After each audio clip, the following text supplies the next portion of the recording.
Olá, boa noite. Começa agora o Jornal da Justiça desta sexta-feira, 6 de novembro.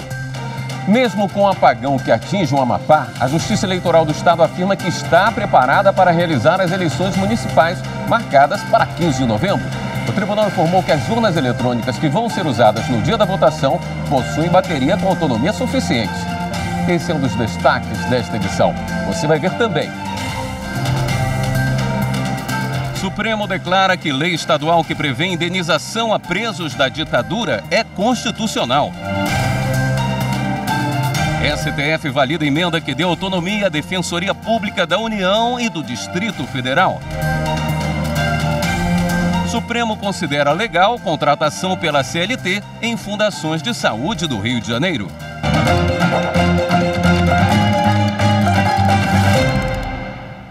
O Superior Tribunal de Justiça divulgou um comunicado há pouco informando que todos os dados dos cerca de 255 mil processos que tramitam na Corte estão preservados no sistema de backup.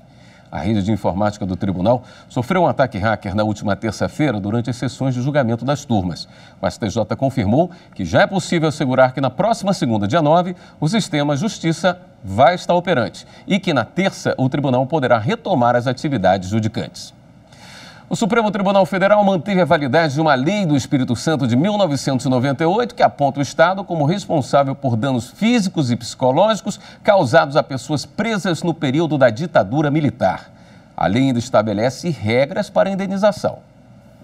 O governo do Espírito Santo entrou com uma ação direta de inconstitucionalidade no STF com o argumento de que a lei, de iniciativa de um parlamentar, invadiu competência do Poder Executivo. Segundo a ação, apenas o governo pode propor projeto de lei que aumenta a despesa e que prevê a criação de um órgão público. A norma questionada estabelece que o Estado deve indenizar as pessoas detidas por motivos políticos, legal ou ilegalmente, entre 2 de setembro de 1961 e 15 de agosto de 1979. Prevê ainda a criação de uma comissão especial para avaliar os pedidos de indenização, de pensão especial e fixar o valor a ser recebido. Segundo o relator da ação, o ministro Marco Aurélio, a lei estadual está em harmonia com a Constituição Federal e é expressa ao responsabilizar o Estado por danos físicos e psicológicos a presos pelo regime militar. Os ministros Dias Toffoli e Gilmar Mendes divergiram, mas os demais acompanharam o relator. Os ministros do Supremo Tribunal Federal também consideraram válidas leis do Rio de Janeiro que permitem que fundações públicas de saúde contratem funcionários no regime da CLT.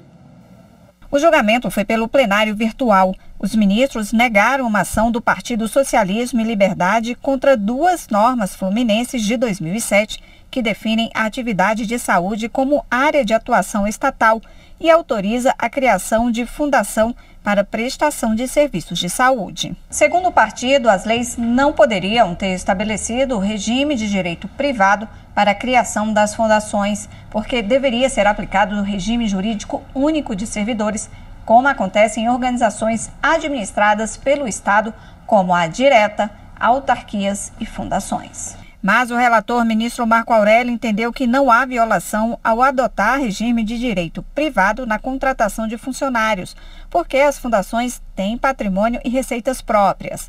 Além disso, as fundações têm autonomia na gestão e não dependem de orçamento público para se manter.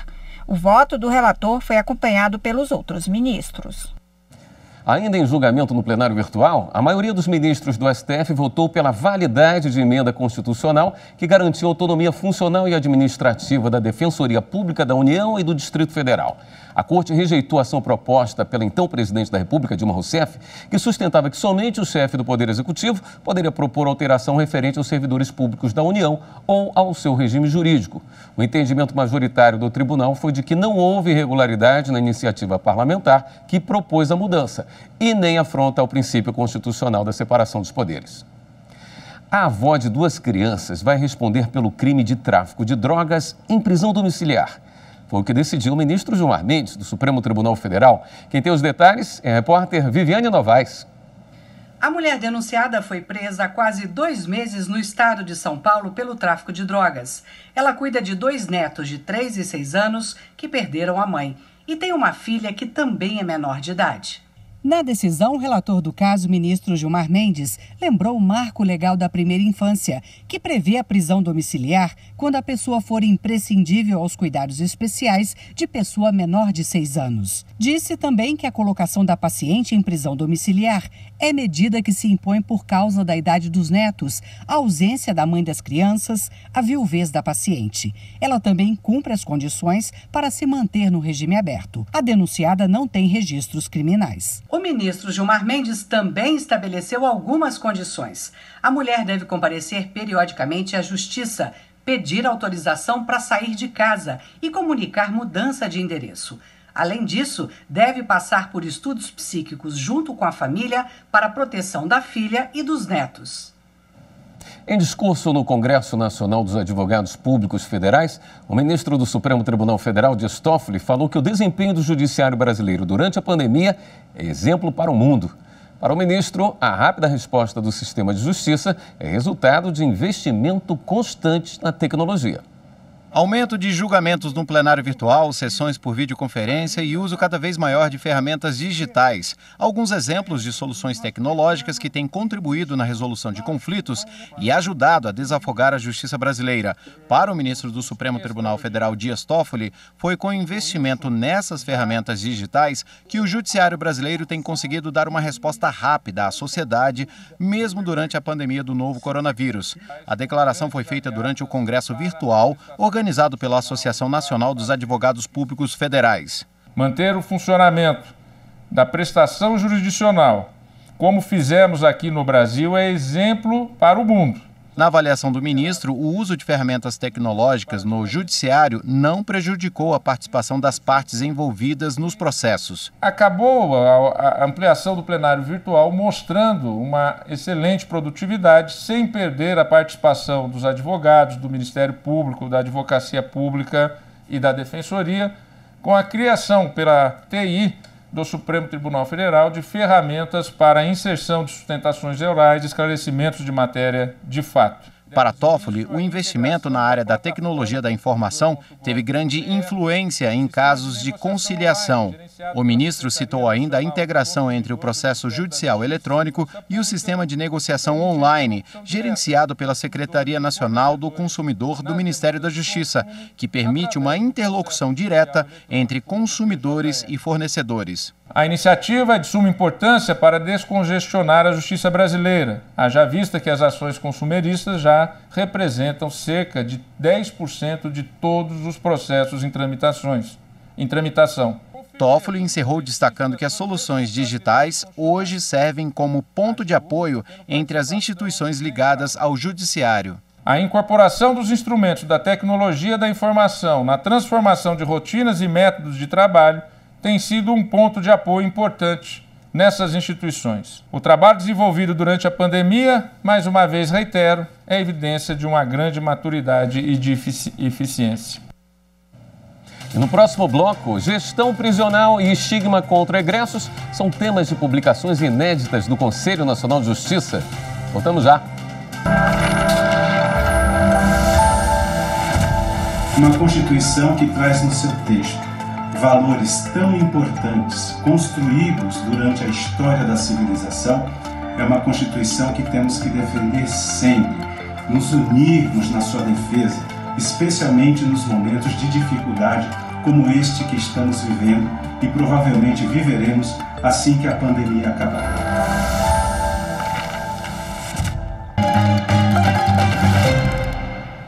O Tribunal de Justiça do Maranhão formalizou nesta sexta-feira a adesão ao Plano Executivo Estadual do Programa Fazendo Justiça.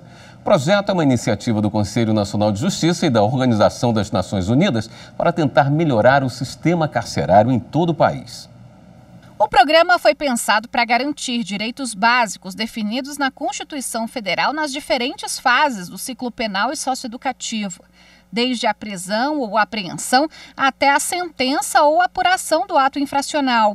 Ter o controle dessa atenção, dessa administração, gera aquele caos antigo que já tivemos essa triste experiência aqui no Maranhão de sucessivas rebeliões.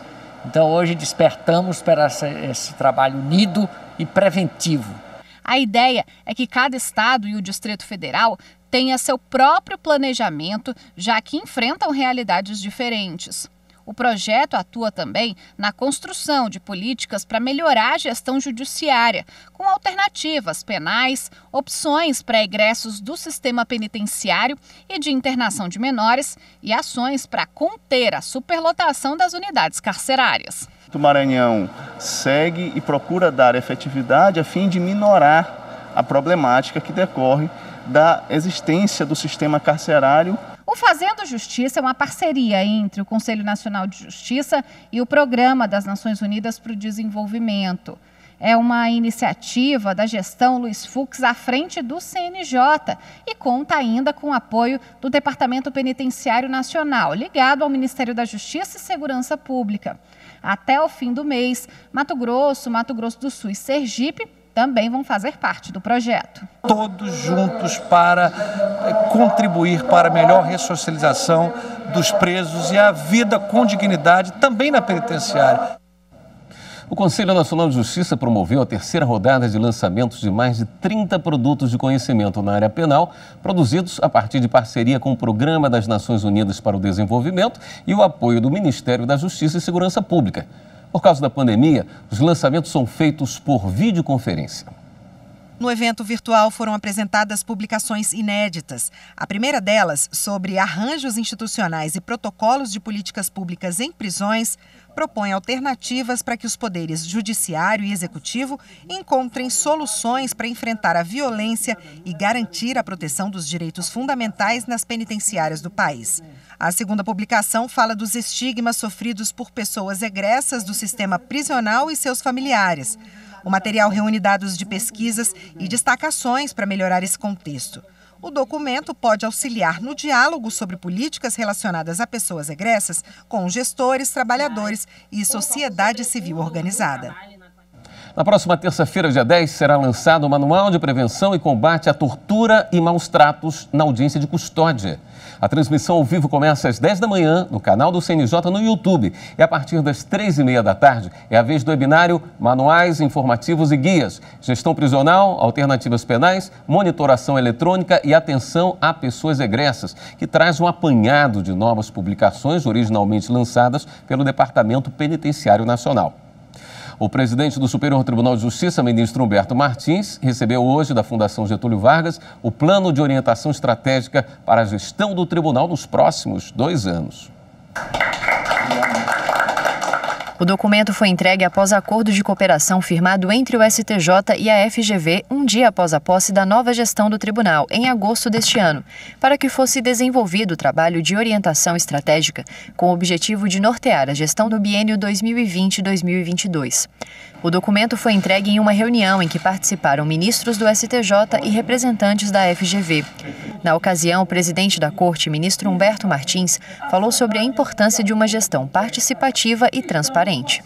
Nós elaboramos esse plano em conjunto com a Fundação Getúlio Vargas, utilizando os nossos melhores técnicos do Superior Tribunal de Justiça com os melhores técnicos da Fundação Getúlio Vargas, onde vamos atacar, no melhor sentido, a qualidade da inteligência artificial, uma gestão participativa, mais eficiente e produtiva.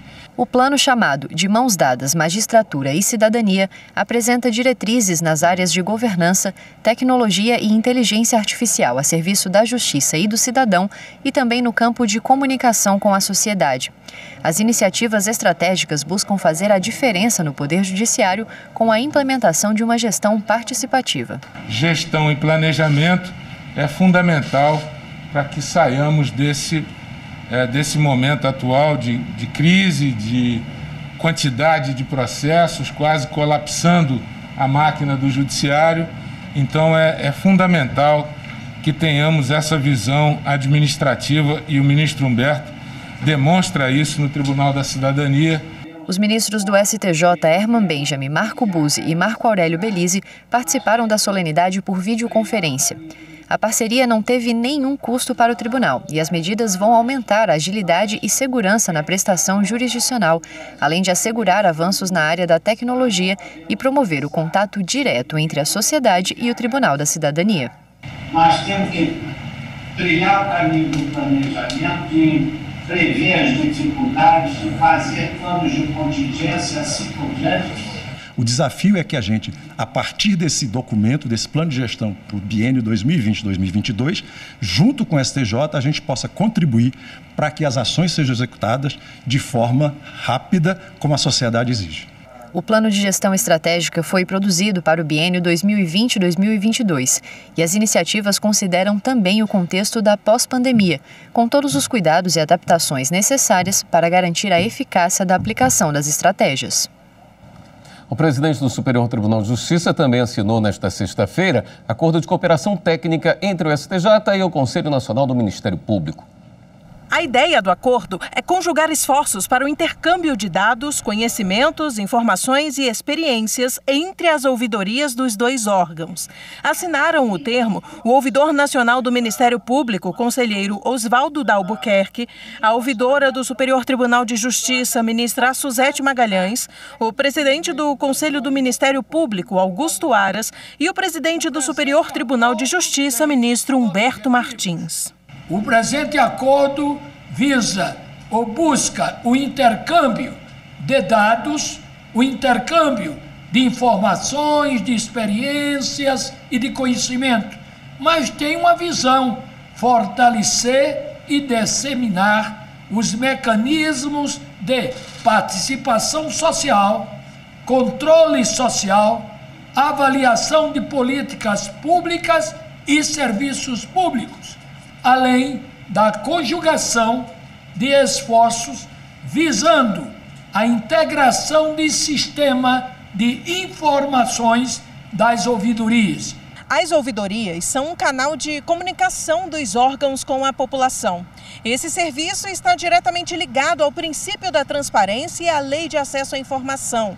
E é por meio dele que o cidadão pode registrar reclamações, sugestões, críticas, elogios e até realizar denúncias. O Conselho Nacional do Ministério Público criou a Ouvidoria das Mulheres, vinculada à Ouvidoria Nacional do Ministério Público em maio deste ano, com o intuito de agilizar o encaminhamento das informações recebidas e de promover o necessário apoio às vítimas, garantindo assim o acesso à justiça. Com a colaboração institucional promovida pelo instrumento celebrado nesta data, essa atividade será ainda mais ampliada. Além das várias ações conjuntas entre as ouvidorias acordantes, estão previstas em um plano de trabalho que integra o presente acordo com prazos fixados para sua implementação. Busca-se ainda, além de tudo isso, estabelecer um fluxo interinstitucional rápido e de fácil acesso às denúncias, entre outras, de violência contra a mulher, recebidas pela ouvidoria do STJ, com sua remessa à ouvidoria do Conselho Nacional do Ministério Público, que, em segundo caso, as encaminhará aos órgãos competentes do Ministério Público. Através da rede de ouvidorias, nós estamos fazendo um trabalho de integração, de parceria, que está a frutificar como este acordo de cooperação técnica, tudo visando o benefício do cidadão e da sociedade brasileira. E veja a seguir, ministro Edson Fachin encaminha para análise do plenário do Supremo pedido do ex-presidente Lula para anular condenação no caso do triplex do Guarujá. Em instantes.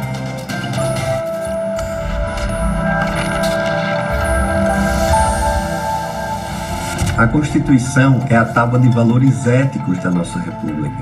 Valores estes que se revestem de força normativa. Ela institui entre nós o Estado Democrático de Direito, que tem como valor-fonte o princípio da dignidade da pessoa humana, do qual decorrem todos os demais direitos fundamentais.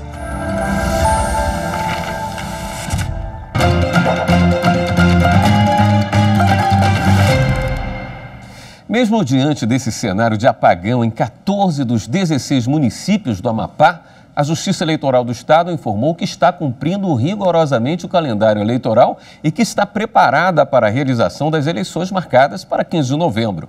As urnas eletrônicas que vão ser usadas no dia da votação possuem bateria com autonomia suficiente. Então, as eleições estão garantidas. O apagão no Amapá ocorreu na terça-feira à noite em uma subestação de energia da capital, Amapá. Todo o estado está em situação de emergência. Segundo nota oficial do Ministério de Minas e Energia, existe uma expectativa de que 70% do fornecimento da eletricidade do estado sejam restabelecidos ainda nesta sexta-feira. Só uma correção, capital do Amapá, Macapá, perdão. O Tribunal Superior do Trabalho promove na próxima semana um webinário Trabalho Infantil em Pandemia. O repórter Daniel Vasques tem as informações. O webinário Trabalho Infantil em Pandemia é uma ação do Programa de Combate ao Trabalho Infantil e Estímulo à Aprendizagem.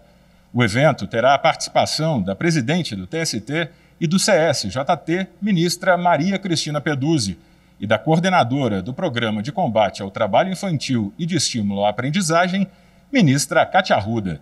O webinário será dividido em 2 blocos, que vão discutir os efeitos sociais e econômicos da pandemia no trabalho infantil.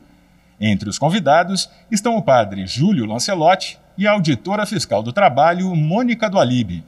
O webinário acontecerá no dia 13 de novembro e terá transmissão ao vivo pelo canal do TST no YouTube a partir das 18 horas. Para participar, basta acessar www.youtube.com/TST. O sonho de adotar uma criança não foi interrompido com a pandemia. Isso porque a Justiça de Mato Grosso colocou à disposição dos pretendentes à adoção mais uma ferramenta online, o Cadastro Virtual de Pretendentes. Você que deseja adotar uma criança, saiba que pode realizar esse sonho mesmo neste período de pandemia. O Poder Judiciário de Mato Grosso informatizou o cadastro de pretendentes à adoção.